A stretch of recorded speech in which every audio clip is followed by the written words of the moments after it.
Alrighty, welcome back to this video on NumPy. I'm going to be discussing about NumPy, basically not everything under the sun, but pretty much what is required for what we have to discuss. It's very contradicting whatever I said. Okay, so let's get started with NumPy. I'm going to cover the basics of NumPy just to make sure that we are acquainted well, and we'll proceed as we require more new topics in NumPy. So the first step is we are going to first import NumPy library package, right? Import NumPy as np. The way you do this is, of course I'm using my Jupyter notebook, and if you don't know what that is and what you want to do, what you have to do, you have to go check out my I think the first video, where I talk about Jupyter Notebook in brief, really brief. So all these videos are meant to be brief. I don't want to just make it too long and boring. And so yeah, let's get back to our track. Import NumPy as np. That's the first thing. And from now on, we are going to refer NumPy as np. That's the way that everybody prefers. So I just want to stick to the standard. Okay. So I'm going to say A with a lowercase, and I'm going to say 1, 2, 3, 4, 5, 6, 7, 8, 9. So this is a list in Python, right? In fact, this is also an array. An array and Python exactly is very similar. So let's do the same thing with an NumPy array, np.array. So this is how you initialize a NumPy array, and then you pass in all the values to that array. Now we have uppercase A and a lowercase a. Now if I were to print a comma a, it's all going to be the same. If I were to print a and a, it's all going to be the same. But you should notice though, there are no commas here and there are commas here, but that should not be a big deal. But why do we have to consider using NumPy array? So if you go Google that answer, why do you have to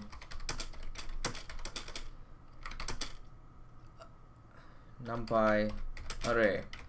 The whole idea is, the whole gist I found out is because NumPy is super fast in terms of computation. So look at this.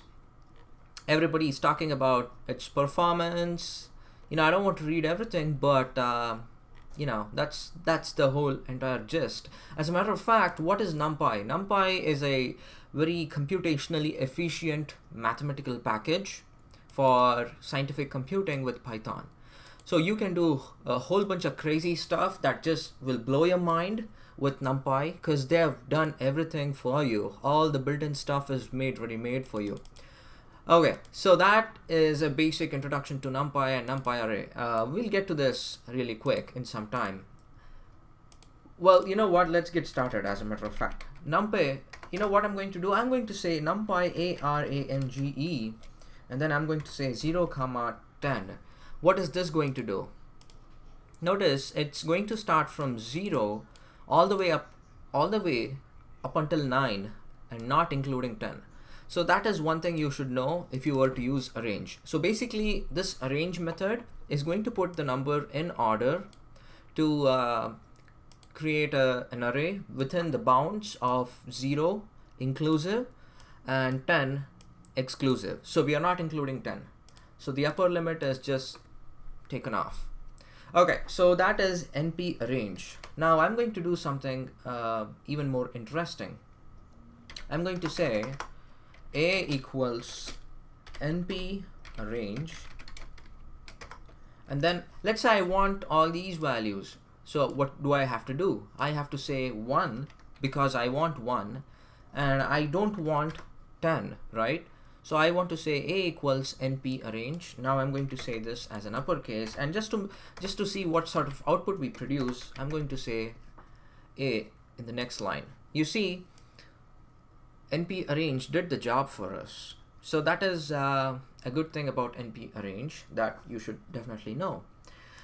Okay, so the next thing that you want to know about np, is it's shape, a dot shape. Now what is the shape? This is an attribute to every NumPy array object. So a is a NumPy array object, right? And if you call shape on a, all it is going to do is it's going to tell, look, you're having 9 elements inside your array, and then there is this 9 comma something, right? This, if you have 9 comma without anything, it's just, you know, something like this. If you have, let's say, d comma nothing, where d stands for any value, 1 or 2 or 3, or, you know, basically I'm talking about dimension, let's say. So let's say d comma something, then it's called as a rank 1 array. It's a rank 1. You know, I'll use array and list interchangeably whenever I'm talking in the video, but you have to please realize, and of course I know you will, I'm talking about the same array and list. You know what I'm talking about? I'm talking about the same list, which is also called as an array in Python. So anyway, so this is a rank 1 array or a list. A rank 1 NumPy array is just a way to say I have 9 objects in the list. I have 9 objects in the array. Now let's try and do this again. I'm going to say np.arange. I'm going to say 20. Okay, starting from 1 to 20. So what do you expect the shape to be? So I'm going to say shape. If you said 19, you're right, because you're going from 1 up until 19 without 20, right? So therefore there are 19 elements, and then rank 1 is just going to say, hey, I have 19 elements inside my array. Okay, great. So that is the idea of a shape. Now what I'm going to do is, let's say we want to do, you know, when I gave you an introduction, I said, look, NumPy is a very computationally, mathematically efficient sort of a library. Now you might be wondering, what kind of math can we do? I'll give you like certain examples now. So what I'm going to do is I'm going to say np.arange, okay, 1 all the way to 10 without including 10. I'm going to say reshape. Okay, reshape. First of all, let's look at this array. I'm going to say b. Let's print out b here for a second. So it is 1 to 9, right? Now I'm going to say b dot. Now if I call shape, what do you expect this to show? It's going to show just a rank 1, right? Now if I say b dot reshape, now I'm going to reshape this. What is a reshape? A reshape, all it is going to do is it's going to sort of define a new way to write the array. So what is that supposed to mean? Now I'm going to say reshape 3 comma 3. What I'm trying to do with reshape is I'm going to say, look NumPy, I need you to transform this rank 1 array or a rank 1 so again rank 1 array into a matrix that contains 3 rows and 3 columns. So let's look at this. You see, it's having 3 rows, and actually 3 rows, 1, 2, and 3. And how many columns? 1, 2, and 3. So it's having 3 rows, 3 columns, right? And that is the job of reshape. I'll give you another example with reshape, so just to drive the point home. So I'm going to say np.arange all the way from 1 up until 13. So what do you expect? What is the shape of this array? It's going to be 12, right? So just to prove it, I'm going to say c.shape. So it's a rank 1 12 comma, and then there is a bracket, right? So we want to transform it into a 4 by 3 matrix. How do we do that?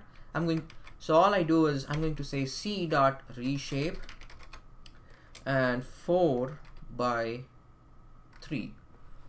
Let's look at this now. So we have 4 rows, 1, 2, 3, and 4. right? 4 rows and 3 columns, 1 2 3. That's the idea of a reshape method on an array. And by the way, if you want to store this, you have to say c equals c dot reshape.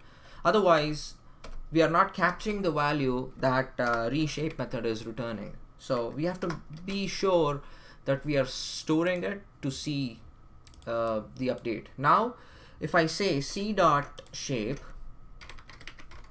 all it is going to do is it's going to say 4 comma 3. That's because we have 4 rows and 3 columns. So that is the gist of shape and reshape. The next thing I want to cover is I want to talk about let's see, I want to talk about np.zeros. Okay, so let's say I want to construct, and now this is also called a matrix.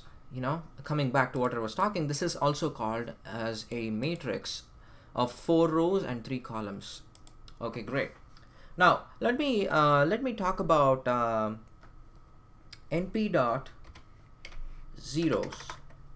np.zeros, right? And since we are using Jupyter Notebook, if you press Shift and Tab, it is going to show you an opportunity. It's going to provide you an opportunity to look at the documentation.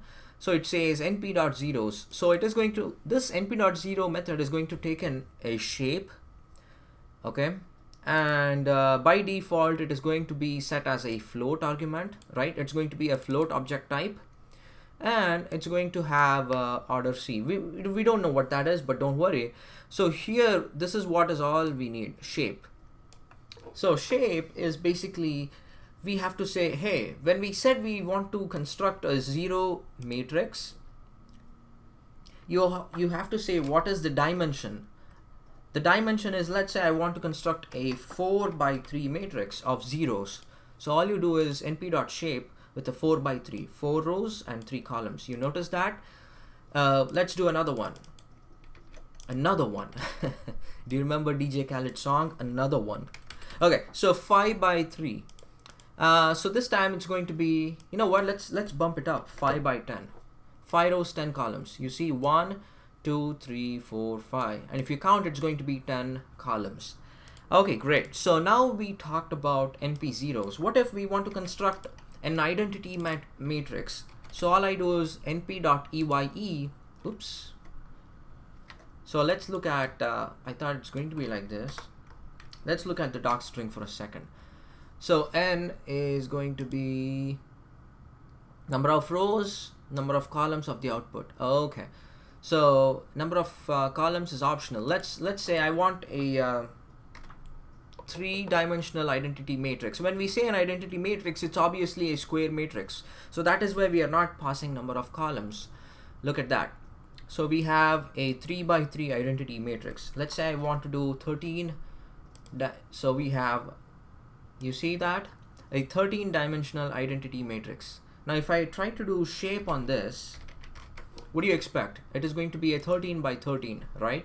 So that is identity over right there for you. All right, so next talk about, we saw identity, we saw zeros, we saw shape, we saw arrange, reshape, and all that good stuff. All right, so let's continue our journey in relation to talking about slicing of an NumPy array. Okay, so if I you know, I have this you know what, I'm going to look at C real quick. Okay, so it's a 4 by 3 matrix, right? So I'm going to just now again call reshape, and I'm going to call reshape to make sure it is a rank 1 matrix. Let's look at this now. Oops. Oh, so it should be 12 comma, right? Okay, so now let's look at this C. Okay, so we have retrieved our matrix back. Okay, now sometimes when we do mathematical computations, you will be often so you know, as we proceed further, sometimes you might hear me talking matrix and vectors interchangeably. You might be hearing to, sometimes I might call the same thing as a vector, and sometimes I might call the same thing as a matrix. you should be aware of the fact that not just me, it's not just, you know, it's not that I'm only doing it all by myself. You know, it's not, that is the general convention. That's the point I'm trying to get across. So, you know, it's not just me being weird. It's should I say everybody? I don't know. So anyway, so sometimes you'll definitely, not sometimes, for the most part, as you're learning and navigating through different tutorials, you will see people interchangeably calling matrices and vectors, right? These two terms are very interchangeably used for the same element. So just to drive the point home, this is again, if I say c.reshape, okay, and if I say so I'm going to say, let's say comma 1. Now if I do this, hang on for a second, I'm trying to get this thing running. Oops, so it's okay, infer -1. Oh right, okay. Oops, okay, so you know what, I was trying to do something, probably I'll cover that in the next video maybe, or in the upcoming videos, because I got stuck in between. I'm sorry, I should have checked it up, I should have looked it up. So the whole point is you can actually make it like a vertically stacked. So what is that supposed to mean? So now I'm going to say np.vstack, okay, np.vstack, and then you want to pass in a tuple, or I'm going to say C again. Let's see what's going to happen. Just bear with me for some time until I try to finish this up. Okay, great. Now this is a vector. What is that supposed to mean? You must be thinking, what is that supposed to mean, Rakshit? Are you half crazy? No, I'm not half crazy. In fact, I'm I was gonna say I was full crazy, but no. Let's be professional here. So C equals np.vstack. np.vstack is a way to say, hey, please stack all my elements vertically. And the way you look at it, it looks like a vector, right? So that's exactly what it is. VStack, when you stack one on top of another, it'll be treated like a vector. So again, this matrix now became a vector of elements. So you should be aware of that, okay? And what you should also be aware of is another one. So let's say I want to do, let me see, what do we have here? You know what, let's really quickly create a matrix, okay? I want to create an identity matrix of 3 by 3. So I'm going to say np.eye 3, and then if I try to print it out, I have this. Okay, great.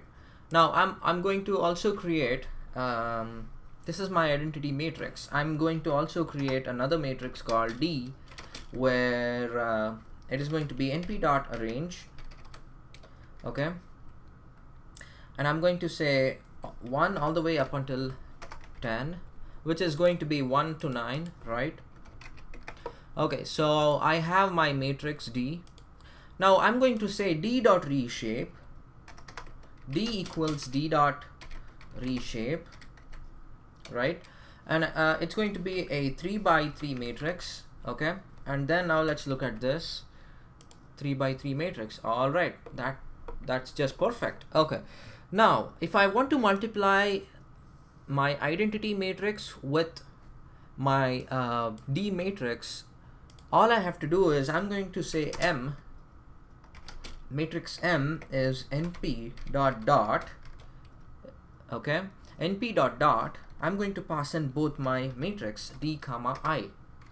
So as you already know, if you multiply a matrix, which is an identity matrix, with another matrix, what do you end up with? You again end up with the same thing that you had, right? So our matrix M should look exactly like D. Let's look it up. Let's look it out. Okay, perfect. You see that? So we multiplied matrix D with, we multiplied matrix D which was a 3 by 3, with our identity matrix, which was again a 3 by 3, and we got this this amazing 3 by 3 matrix, which is again our matrix D. All right, so that is, so the point I want you to get is there is a method called np.dot which can actually perform dot product of two matrices. Okay, now if you have a vector, right? I had created a vector already, and that vector was called C.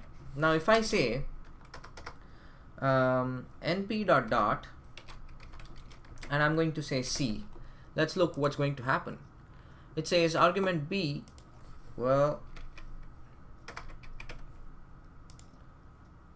now you see it's telling, hey, I cannot multiply because you know the dimensions don't match.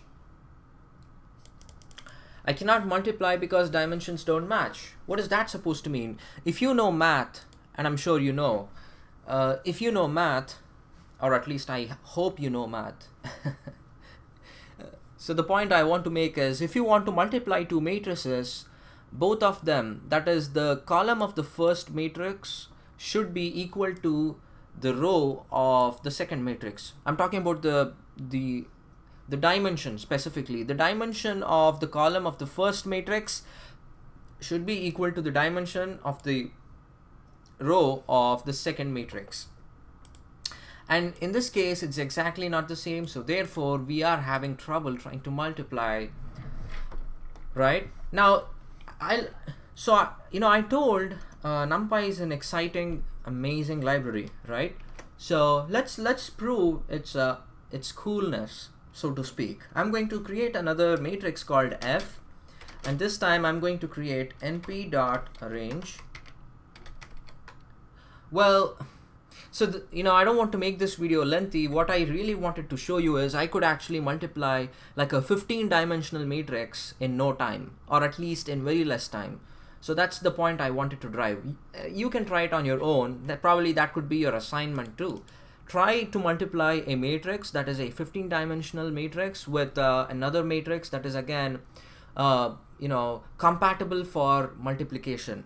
That means the second matrix should at least have, let's say the first matrix is 15 by 15, the second matrix should at least by default have 15 rows and then n number of columns. It's up to you. All right, so that would definitely, that's something that I want you to go and check out on your own. All right, so next is I want to talk about np.sum. So this is a very popular formula. Everybody wants to use np.sum. Now look at this. So we have np.sum, and then there is this axis parameter. What is that? So let's try to do np.sum for m. Okay. So what is happening is it is doing np.sum, and it is just adding all the elements of the entire matrix. Okay, so if you do np.sum with axis, right? If you say axis equals 0,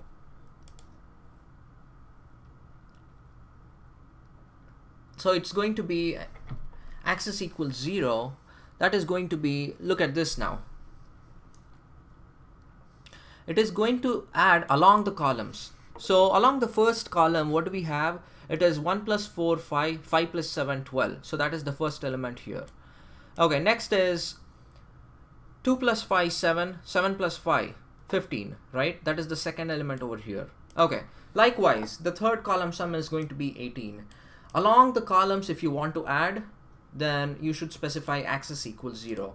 Now if I do again np.sum m comma axis equals 1. Now what's going to happen is it's going to return along the rows. Now you'll notice along the rows it is 1 plus 2, 3, 3 plus 3, 6. That's the first element over here. 4 plus 5, 9, 9 plus 6, 15. The second element over here. Likewise, the third element over here. So you have to understand that np.sum, if you pass in an axis parameter, axis 0 represents along the column, right? And so I'm going to just say along the column. Okay, so likewise, if I say axis 1, it is going to sum along the rows. That's a quick intro to np.sum, which is used pretty much all over the place whenever you want to do some sort of numpy calculation. And I think this is sufficient for this video. I'm sure it's pretty late. Whatever. And if you guys like this video, give it a thumbs up. In the next video, we'll check out more of this sort of stuff. Okay, Numpy Basics. Okay, great. So here we have Numpy Basics. You can go find this file. I'm going to link to this file in the description. You can go check it out on my GitHub, and that should be it. All right, guys. Thank you. If you like this video, give it a thumbs up, subscribe, and share.